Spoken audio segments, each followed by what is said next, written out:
Okay, so this, for those of you who've gotten used to me showing restraint this year, sometimes I'm trying and sometimes I don't care. So this one I didn't care.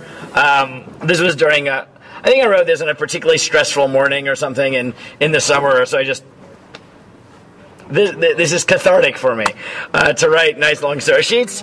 What? Rabbi, we don't even have 30 sources. It's only 29. Okay, but this is really my agadic introduction to Bava Basra. We'll be focusing mostly on the last mission in Bava Basra, which is the summary of Bava Basra. But let's talk about this a little bit, okay? So first of all, Seder Nizikin starts off with the three Bavas. Bava, what does Bava mean, by the way? Very good. I'm so glad you know that. It makes me so proud, right? Who told you? Very good. So Bava Kama, Bava Mitzia, Bava Batra. Technically, there is actually another Masechta which is divided into Bava Kama, Bava Mitzia, Bava Batra, which is also 30 prakim, which is Kalim. Kalim is similarly divided. As we'll see, at some point, these three seem to have been one Masechta called something like Masechet Nezikin. Okay? Because basically it's all damages. Right? It's all damages from the beginning of Bava Kama to the end of Bava Batra. Tort law. What? Tort? It's like business. Yeah. Business law, contract law, damages, zoning laws, etc. Right? That's the Bavas, yeah. What? Adam first, then Sean. What? Kalim also has 30 prakim, and they're called. The first 10 are called Bava Kama. Second 10 are Bava Mitzia. No, but at some point, Bava Seder and Nezikin seem to be the same way. A 30 perek monstrosity. It's already pretty long. Okay, Okay.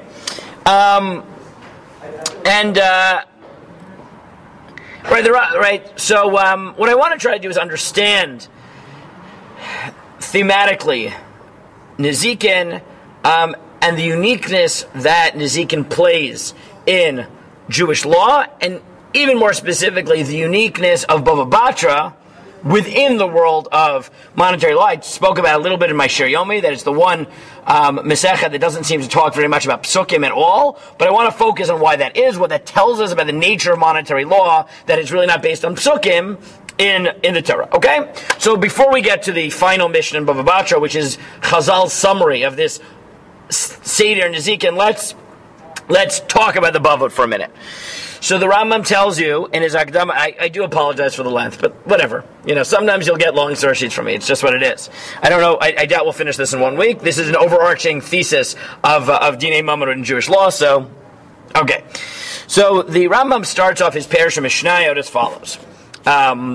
He starts with the Akdama describing the Mishnayot, and when he's talking about the Bavas, he writes, Achar kach, chilik ha'ma'amar b'nezikin v'chilik masechta rishona l'shlosha chalakim. Right, so after this we start Nezikin, damages, and that's divided into 3 parts. Hitchil b'Bava Kama, v'inyana l'daber al Nezikin, kigon shor, bor, hefer, v'din achovel, v'en ha'shofet rashai la'akdim davar kodem she'asir ha'hezek b'nei adam, b'nei ze hikdim otava rishona al shara dinin. Bava Kama deals with damages caused to animals, to people, by people, assault, perchet, perkachovel. And he says, why does Bava Kama come first?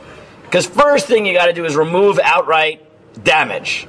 Right? First things first. You want to set up an effective society. First things first is remove damage, right? Is it recognizing the destructive nature of humankind?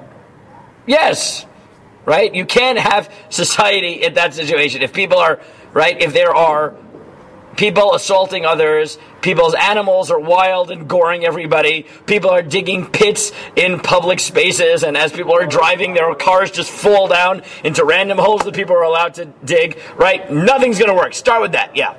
What is a society? Maybe by the end of this we'll have an idea. But, okay, right? Human beings can't function effectively when there's straight up damages happening. Okay? Whatever you call society. We can talk about this from now until forever. Okay? I can lend you my, I know that Ginsburg likes teaching metaphysics. I'm happy to speak from now until forever on political philosophy, economic philosophy, right? We can debate, Hobbes and Rousseau and, I am very well versed in Marx. I'm happy to discuss Marx and Smith, who I love, and Hayek, and I'm a laissez-faire capitalist. I can speak about Marx, but what? We can talk about him too. We can talk about plenty. We can talk about modern ones. I love it. Okay, not that I can't talk about metaphysics. If you really want to talk about physics, but later I guess we're talking about metaphysics. Hopefully, maybe I'll try to get Aaron Siegel again this year to speak, and then he can talk about metaphysics because he knows metaphysics much better than I do. He gave Chabura when I was in Shana Aleph. He gave Chabura for the Shana Aleph guys. He was a Kollel guy in Gush. And then he went and got a PhD in metaphysics at Notre Dame, and he lives here in Modi'in. And he's a professor at Hebrew U. He was also Ruch Hussein also praised him to the sky. He was a massive Talmud Chacham, also very smart guy. So he came 2 years ago to talk about metaphysics. So I'll leave it to people who That's Bava Kama. The Achar Gach Bava Metzia. Remind me later. I can lend you books also, okay? Just give them back. Really, people have to give back my books. Okay. The Achar Gach Bava Metzia v'nyaneh ledaber al ta'anot v'apiktonot u'schirut v'din ha'shoel v'sachir v'kol ma sheroi lechaver zeh ha'inyan k'mo shasa katuv she'achar dinei shor bor v'hever ki natzon Hashem davar al arba shomer. He said after you deal about straight up damage, you can deal with litigation and stewardship, right? Guarding things, right? There's no crime, but what's the law if I tell Ezra, look, I'm lending you my book. What are the standards of what condition does it have to be in when it gets back to me? Or more precisely, Yosef, how good does my book have to be in when you give it back to me when you finish it? Finish it. Not that I need it this second, but I want to make sure you're reading it and it stays in good condition. Though it's quite well worn. It's been read many times. And then Achagach Bava Batra Vinyano Ledaber B'Chalukata Karkaot Vadinin Binyan Adirot V'Mushtafut V'Ashchenut V'Tomekach U'Menchar. Then you get Bava Batra, which talks about division of land and zoning laws and property management and agreements in sales.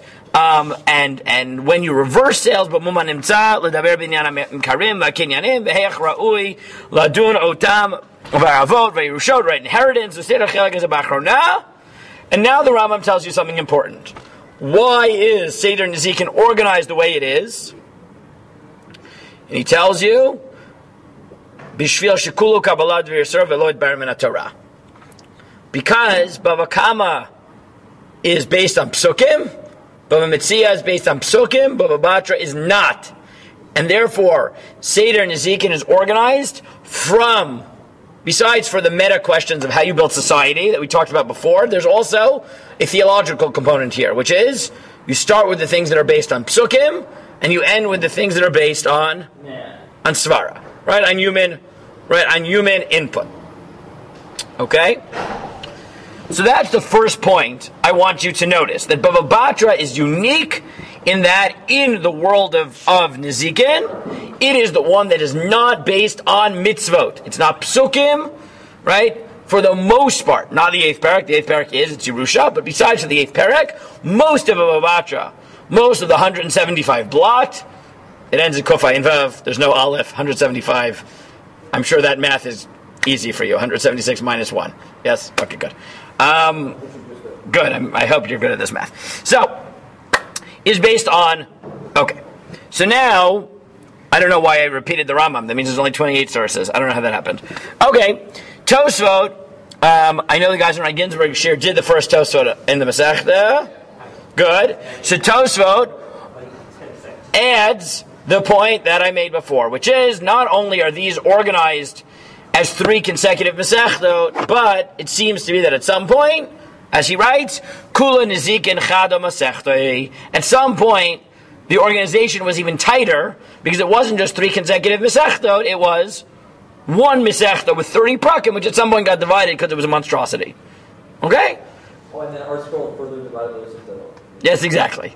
Right, but I mean, if you think about it, right, I mean, how long are the bavas? Right, the bavas are huge. I mean, the Rambam is talking about Mishnayot. Mishnayot, 30 prakim is pretty long, right? But still, you see the Gemara, the elaboration that's necessary on those 30 prakim, right? Meaning we're talking a lot. Right, you're talking over 400 blot. Not in the Yerushalmi. Yerushalmi is about a third of that. But in the Bavli.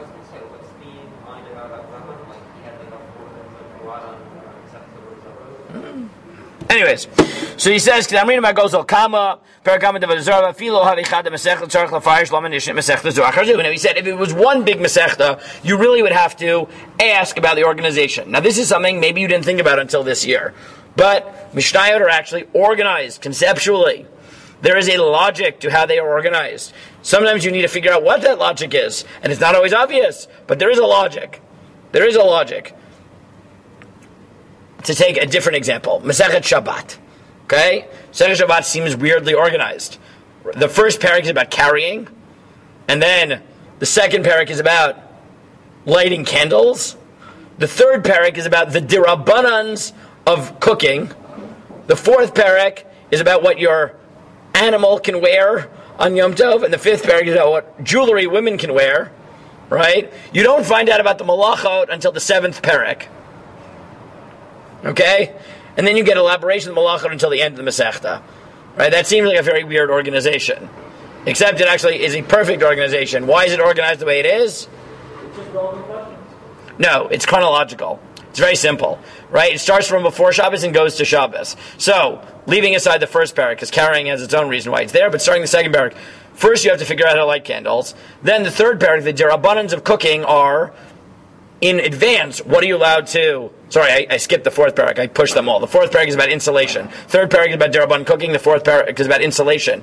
Those are both derabbanans that happen before Shabbos, right? Because I can't insulate my food from Erev Shabbos going into Shabbos, right? And I can't leave my food on an open flame from before Shabbos. The fifth and sixth parak, which are about what women and what jewelry women can wear, what you can put on your animal before Shabbos, that's because if you're not allowed to wear it on Shabbos, you need to make sure you take it off before Shabbos. And then the seventh parak is once you figure out how to get into Shabbos, so now you figure out what's also on Shabbos. Right? There's a very simple logic here. It's just chronological. And you weren't looking for it because you thought it was going to be conceptual, but it's not. Right? It's chronological. Yes, Yonatan. Doesn't the Gemara go in the order of the Mishnah? Meaning that it responds to... Yeah, this is on the Mishnah. The Rambam and Tazar are asking on the Mishnah. Why is the Mishnah organized the way it is? Yeah, but isn't there no order to the Mishnah? No. Internally, that's not true. Internally, there is. Internally, there is. Oh, within a Masechta. Within a Masechta, within a Seder. Right? Yeah. So he says, so Tosfot says, definitely if you think it's one big Masechta, there has to be a logic to how it's organized, and even if it's multiple Masechta, you still have to ask. And he proves that in general we ask these types of questions. And then he asked the question that Yonatan asked, V'hadamar, skip a line, betray Masechta ein Seder l'Mishnah, heinlein in machloket. He said, when we say there's no order to the Mishnah, all that means is that you can't prove anything in terms of machlokot. But the fact that internally the Mishnah are organized in a way that's supposed to make sense, that is maintained. So why does Tosfot, L'maskana, guys, and Ginsburg share, why does he think that Bava Batra comes where it is? What does the Re say? Because Bava Metzia ends off with what happens when there's a leak from a roof to right from a roof into the bottom level of the house. So we already start talking about zoning laws and and shared property. And once we talk about that, so Bava Basra opens with the same thing with Hezekriya, Hilchos etc. Okay. Skip down to number 4, because 3 for some reason got copied exactly. I think I just moved it before Tosfot and never deleted it. So Professor Yaakov Nachum Epstein, in his introduction to Mishnah, makes the following comment. HaMasechtot Shishim. There are 60 Masechta. Ve'etzleinu Shishim v'shalosh. But we have 63. Aval shalosh habavot he Masechta achad Masechet Nezikin. But really, yeah. Kula Nezikin chad Masechta he, as the Gemara says in Bava Kama and Avodah Zarah. She'af al pi shenitchalka bibavel, even though it was divided in Bavel, and Bava just means a gate. I think we talked about this 2 years ago in Parshat Noach, right? That Bavel itself, in the folk etymology of the word, you remember this? In the folk etymology of the world, meaning people in Bavel, what did they say about themselves? What did the name Bavel mean? What? What? No. It was Bava, or Bav, Ilu, the gate to heaven. Right, that's how they viewed it. You started this entire thing when I mentioned this 2 years ago, but it's not. Maybe it was last year. I don't know. Okay, so you don't know Ugaritic and ancient Near East languages, fine. Maybe I mentioned last year. Not important. So he says, L'shalosh shalosh shehein achad hi, v'chein amar v'karabba. He says you find this in Rabbah, and you find this in several places. And then he offers the following, Rabbi Yaakov Nagena gave you in 5, offers the following organizational structure in his book, Nishmat HaMishnah, of how the 30 prakim of Seder and Nezikin are organized. The first 6 prakim of Bava Kama are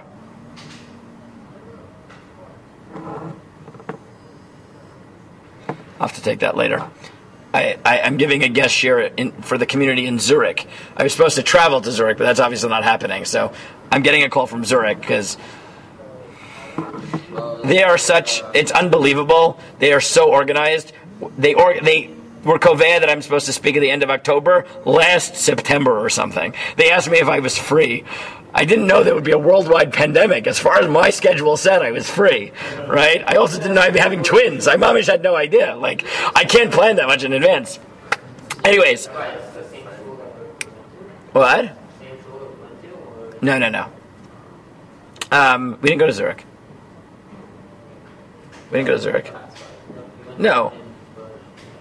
No, we went to Bern and Geneva. Anyways, so the first 6 prakim are Niskei Mamon, the 7th perek of Bava Kama through the 2nd perek of Bava Metzia is Gzelav Aveda, is theft and lost. The 3rd to 8th prakim is Shomrim Upoalim, is stewardship. The 9th perek of Bava Metzia through the 4th perek of Bava Batra is property law, houses and land, and then the last 6 prakim of Batra, whatever was left over that plausibly goes in Masechet Nezikin, is at the end. Okay, fine. That's just a little bit of an introduction to the organizational structure of the Bavas. Keeping in mind that this was originally one Masechta, so how does the Masechta end? What are Chazal's grand summary of 30 prakim of Dinei Mamonot? What you have in number 6. This is the final Mishnah in Masechet Bava Basra. Amar Rabbi Yishmael, Harotzeh sheyachgim, if you want to be smart, Ya'asok b'dinei Mamonot. So learn monetary law.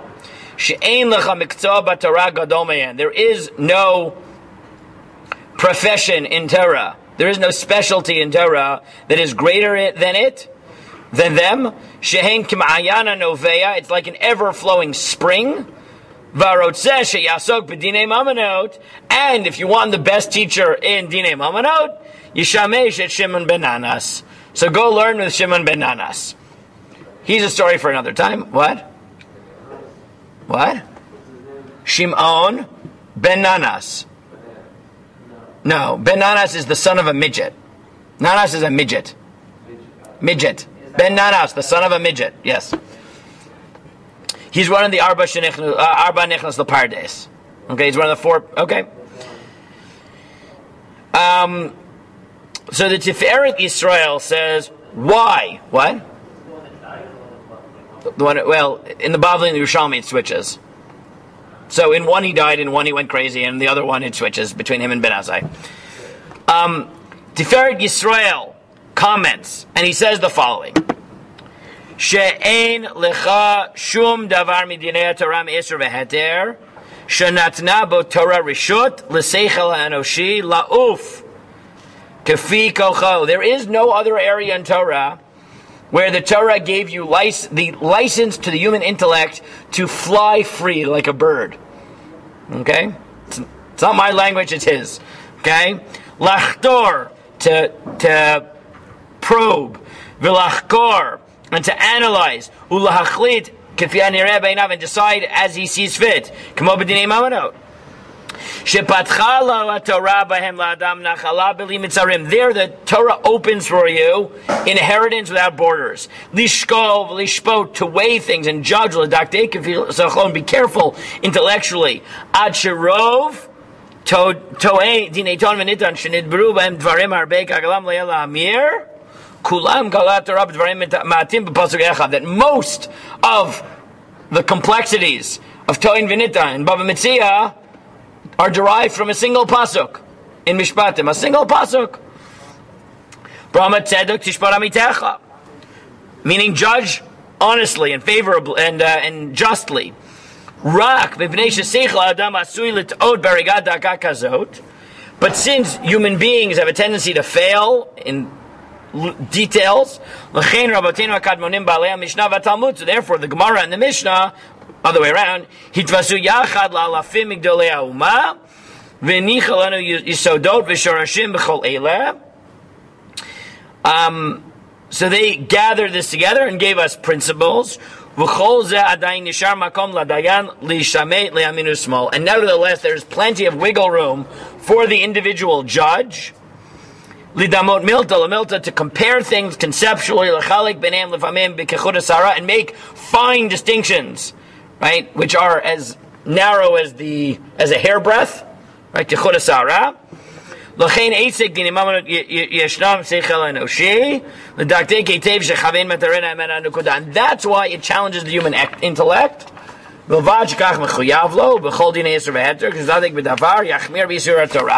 furthermore, by ritual law, if you don't know the answer, what can you always do? Be machmir, be stringent. But you can never do that in monetary law. Why? Correct. Right? Lo yachol lishtamei beida safek lachmir. Derei mashu chumra lazeh ukulu lazeh. Whatever is stringent for one side is lenient for the other side, and vice versa. V'alkein tzarich letameh lechavein rak emet lamito. So what does the Dvar Yisrael say? What is unique about Dinei Mamonot? Right, so I mean, it's what? It's much more easy. Correct. And I think that it makes a lot of sense to say that why, therefore, does Bava Batra of all parts of Seder Nezikin get this summary? Yeah, right? Meaning, what's his argument? His argument is that the uniqueness of Dinei Mamonot is that, unlike ritual law, monetary law requires and allows for tremendous amount of human input, and that really challenges the human intellect. But if the Rambam is correct, that the uniqueness of the Bavas is that as you go from the beginning to the end, less and less of it is based on psukim, and more of it is based on human intellect, human norms, agreement, and the like. So what's the capstone of the Bavas? Is an ode to, essentially, as the Dvar Yisrael says, an ode to the human intellect. Specifically in Bava Batra, because Bava Batra is the one which is not based on psukim. This is based entirely on the capabilities of the human mind. Yeah, Yonatan. Why isn't it all like ritual law? Like, why aren't all these things like in the Torah like this? Why should they be? Why shouldn't they be? It would be more concise to have them as ritual law, and you would require an entire, Would they? Yeah. Why? You wouldn't have much focus about them. Like, you wouldn't necessarily have them. What? You wouldn't have machlokot about ritual if it was ritual law? Why would you? Have you read any of the rest of Shas? Before the time of the Gemara, you wouldn't have had them. Have you read the Mishnah? Before the time of the Mishnah.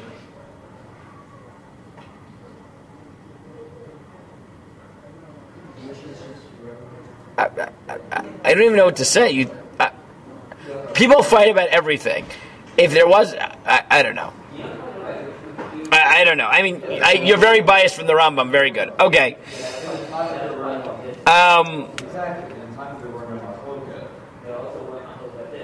Okay.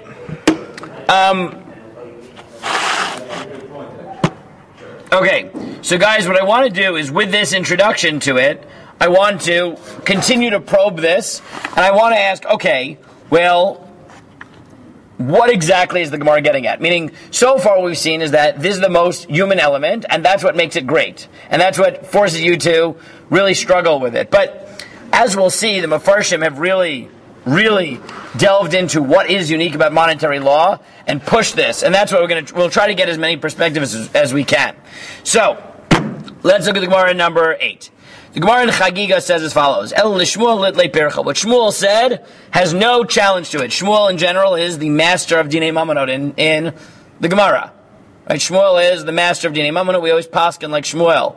Right? Halacha ki Shmuel b'dinei, halacha ki Rav b'isurei. Amar Rava v'tema Rav Nachman bar Yitzchak Hainu damri inshe. When talking about Shmuel's perfect svara, people say Tava chada pilpelta charifta mimaleit sana dekari. Who was talking about peppers before? Someone was having a conversation about you or Yonatan. Yeah. So here's your statement. Here's your motto, right? One sharp pepper is better than an entire basket of, well, gourds, which are, right, bland, right? We celebrate the sharpness of peppers. Okay? Are they talking about like spicy peppers? Yes, they're talking about spicy peppers. I mean, they're talking about Shmuel, but they're using a mashal. He's the whatever, what is it called? The scorpion, whatever. That one, the California Reaper, or whatever is the newest one that's hottest. They're always. No, jalapeno is like nothing compared to these.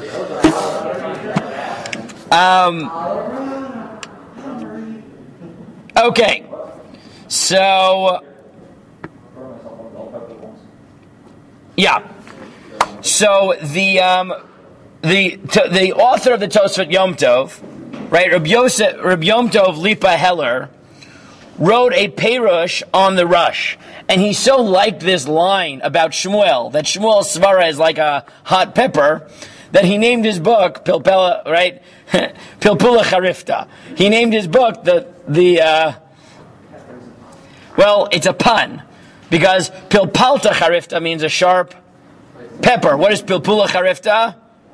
Sharp point. Sharp lumdus. Right, pilpul, sharp analysis. So he punned on it, right, and he named his book Pilpula Charifta.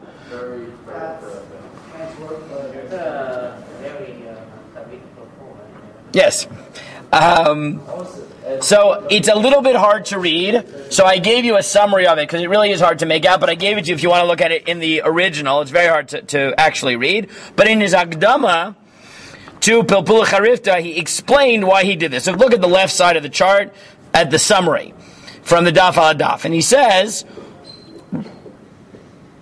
why do we paskin like Shmuel bedinei?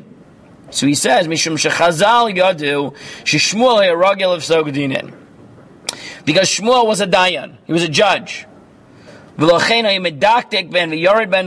Because he was a judge, he was used to being extremely precise, right? Extremely precise and extremely sharp.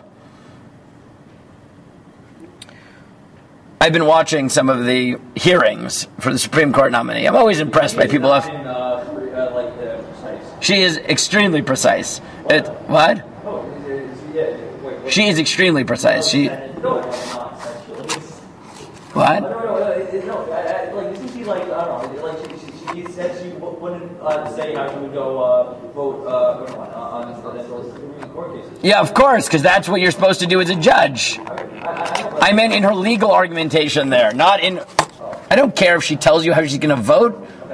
That's not what a judge is supposed to do. God. Okay. Yeah, anyways.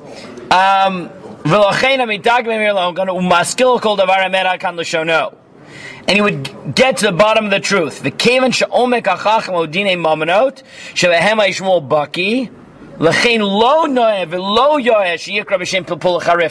And he says, why does Shmuel get to be the sharp pepper? Right? Why is that his nickname? because it's one thing to be a Talmud Chacham. It's another thing to be a Talmud Chacham Dinei Mamonot. Because that's much harder. That is much, much harder. Okay? If you ever get to come to my house this year. Whatever. So I think 2 years ago we did this, so none of you have heard it. Oh, but you did hear B'Tzalel last year when you came to my house. Right? Yeah, so I have a neighbor who's a Dayan on the Bezdin of Eretz Chemda. We were supposed to take a tour there last year, and then Corona hit. So maybe we'll do that this year, if they let us at any point. And you'll hear, he talks about that he is sharp as a tack. You have to be if you're a Dayan. And the Tosad Yom Tov said that's why he called his Perush on the Rush to Seder Nizikin Pilpula Charifta.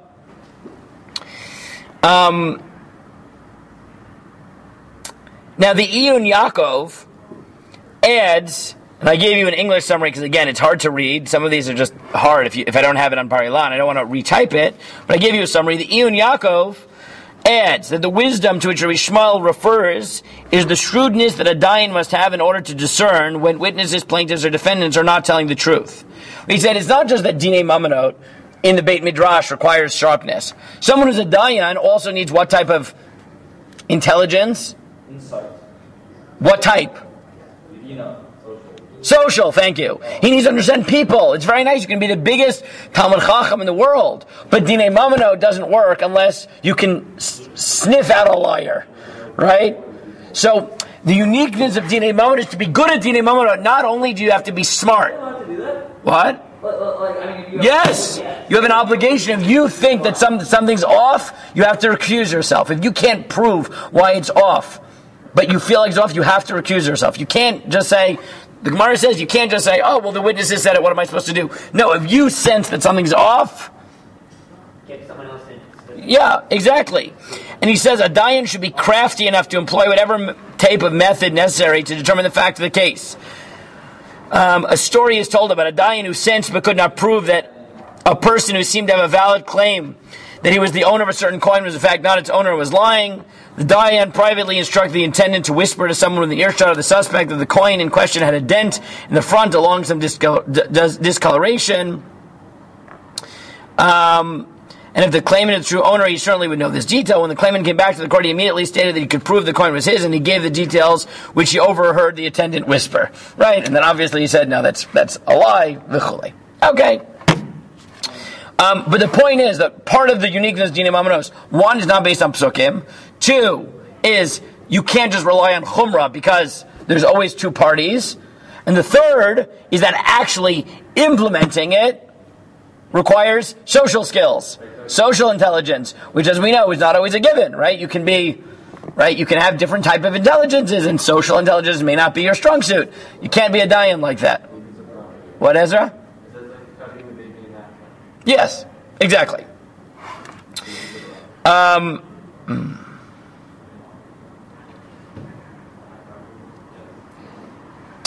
The Shem Mishmuel in 11 quotes his father, and he says the reason is as follows.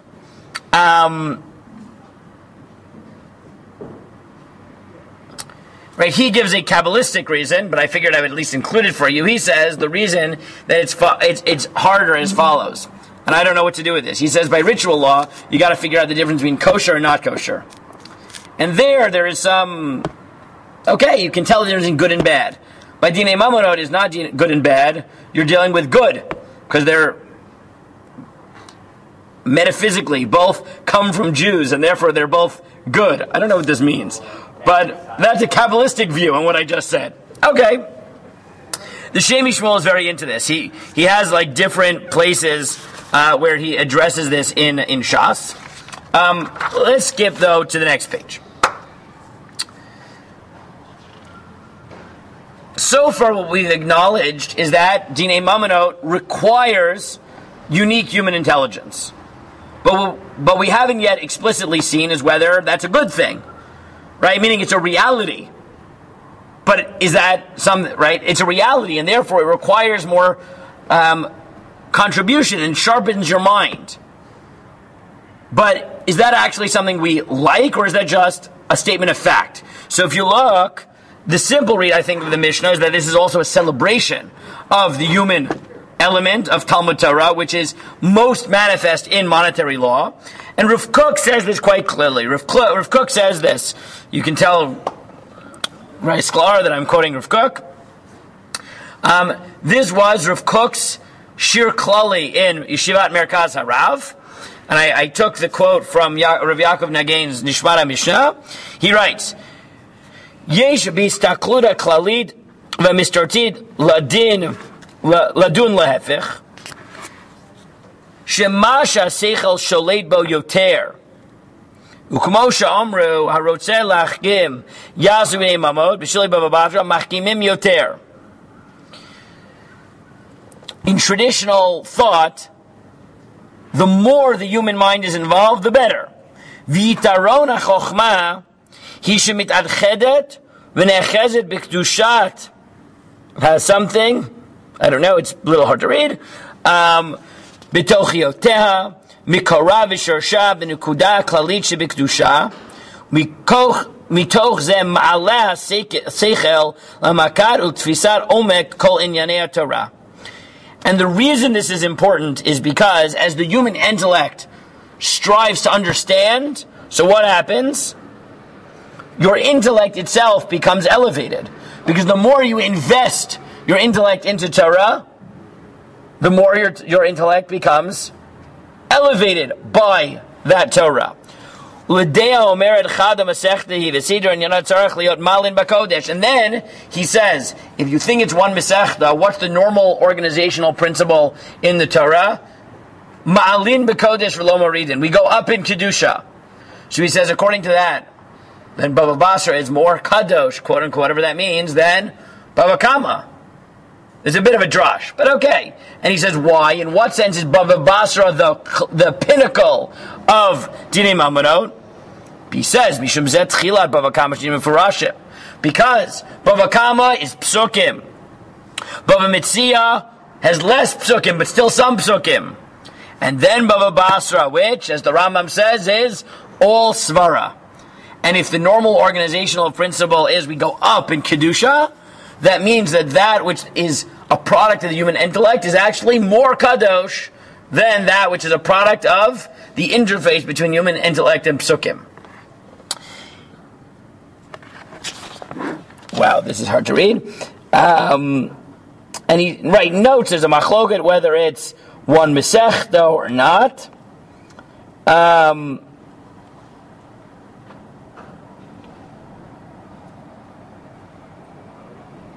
One second.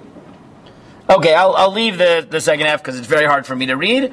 But Rav Kook's main point is that the Gemara isn't just stating a fact that Dinei Mamonot requires human intellect. It's celebrating that fact. That is actually, in a certain level, the ideal in Torah. It is human beings producing Torah of their own accord. The Ben Yehoyada, who's the Ben Ish Chai's parish on Agadata, similarly writes in his comments on Brachot Samachil and Beis, why does the Mishnah describe monetary law as an ever-flowing spring? He says there's two types of waters. There's mikvah, which is a gathering of water. That's all mikvah means. It's a gathering of water. And a mayan, which is a spring. What's the difference? Hamikveh mayim tlushim. Mikvah, the water is separated. Right? It's a gathering in a pit or a bath. So you take away the water, what happens, shockingly? You now have less. Right? You now have less. Aval hama'ayan, but it's spring in Nibchu Mimenu, Nosaf Me'akarka. But where there's a spring, you take out water, it refills. Nimtza Zemosif Mineyuvei. So it adds. One requires something to come from outside, and one has its own source of replenishing. So he says, when it comes to ritual law, you don't get to add laws. You interpret the Torah. but you don't legislate. Right? You don't add. But by dinei mamonot, by monetary law, you do. So by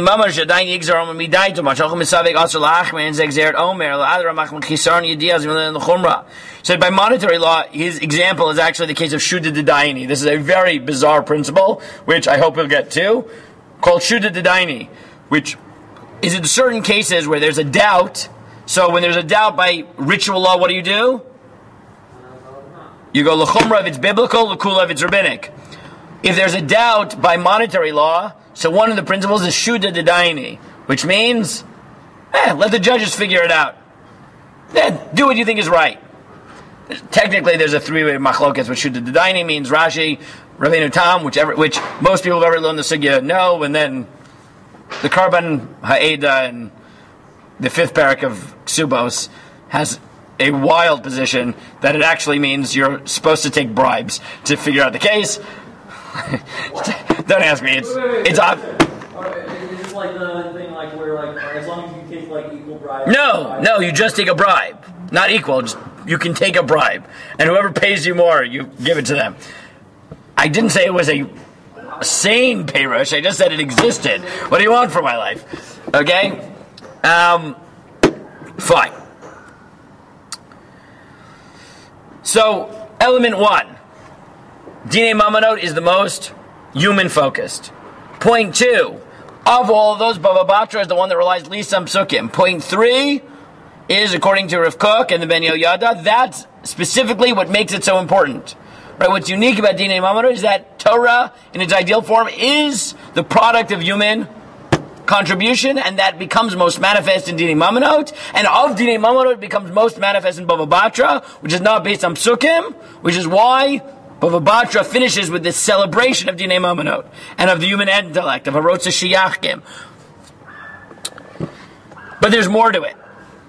Some Mefarshim note that it's not just the reason that. So one reason Dinei mamonot is unique is because of the human effort it requires. But there's another reason. Several Mefarshim say, as I gave you the heading over here, that the reason Dinei mamonot is so unique is because it highlights the centrality of interpersonal law in Torah. Certain religions really downplay this, right? That, no, meaning if you don't have psukim for it, it's not mitzvot, it's not kadosh. The fact that Torah doesn't believe that elevates the status of interpersonal law, including the interpersonal law that you think is mundane, right? Zoning laws and partnerships and all that. So if you look in 15, the Yosef Dot quotes this, and he writes,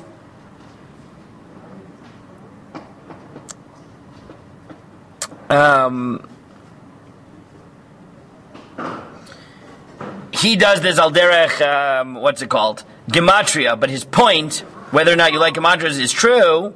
He says, "B'derech remez yesh l'varesh shehem rov haTorah, u'derech she'amru d'alach zani l'chavrich lo tavid zeu kol haTorah kula." He says, what does Hillel say when asked, boil down the Torah to one sentence? No. Ma'adesani l'ach lo tavid, right? L'chavrich, the opposite, right? Ma'adesani l'chavrich lo tavid. What other people don't want, don't do to them. What you don't want done to you, don't do to others. Meaning, based on this, what does he argue? That, and then he says, and Mikzoah, the Gematria is 306, and Torah is 611. Okay, not important. But what's his point? That it might not be that the celebration of Dinei mamonot is just because of the human contribution. But if Hillel says that the whole Torah can be boiled down to, don't do to others what you wouldn't want done to you, that means that the principles behind Dinei mamonos are the core of what Torah is.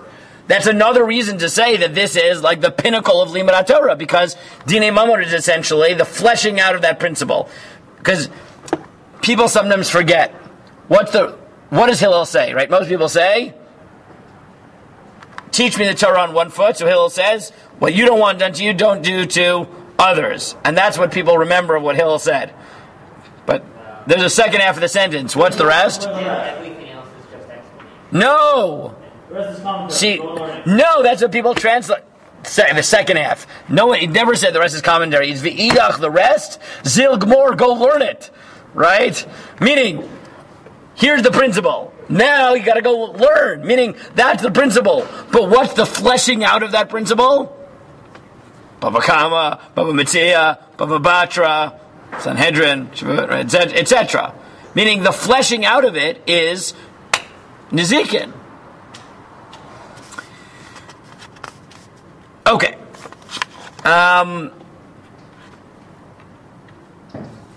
Maharal in his Gur Aryeh on this point adds that there's even more here. And he says as follows. Well, let me just get the key line because I don't want to have to read through everything.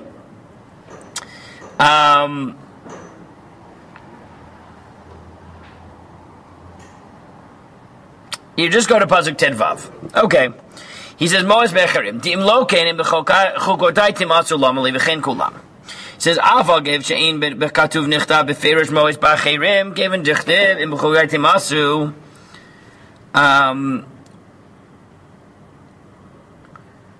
He's talking about the word Moes means. And he says, what does it mean to hate something? So he goes through it's something that you think is disgusting. Go to the third line. Third line of second paragraph. Why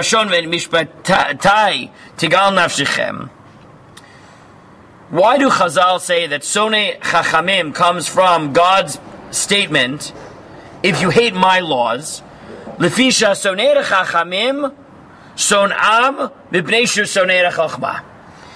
People who hate wise people hate them because they hate wisdom. Zeu shamar v'et mishpatai tigal nafshechem. Ki ha'chachamim nikraim chachamim mibnei shem yodim min ha'chochma. Wise people are called wise because they know wisdom. Great. Shehi mishpat. Ki kol mishpat hu davar muskal.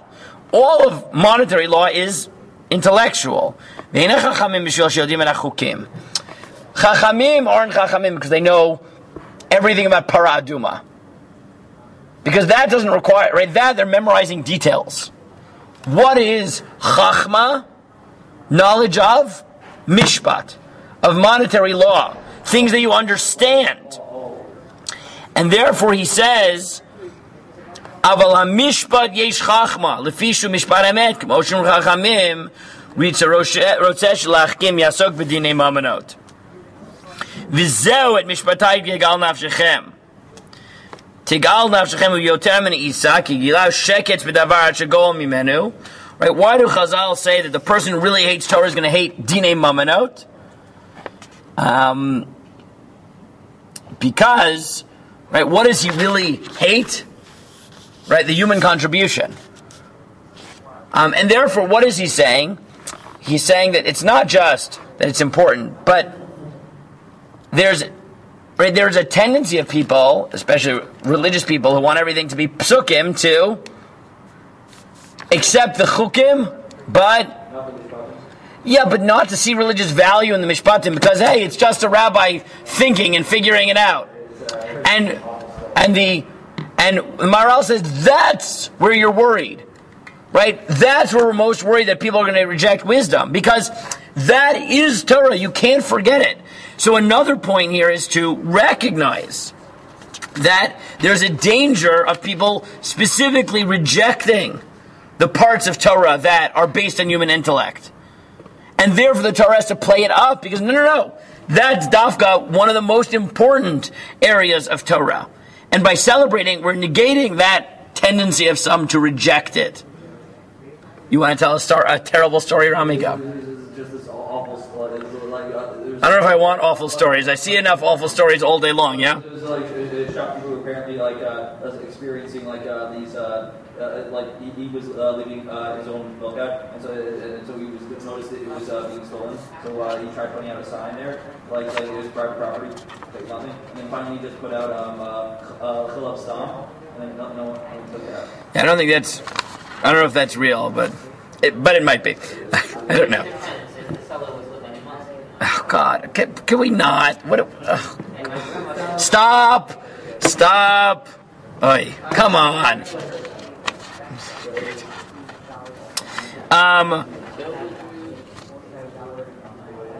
Okay, we have 3 minutes, so I don't know how much I'm going to get here. Okay, let's stop here, and next week we'll hopefully we will finish this, or whatever we don't do, we won't finish. But as you see, there's several more elements that the Mefarshim highlight in the uniqueness of Dinei Mamonot. Once we finish that, we'll see what we do next. Guys, just one last point is as we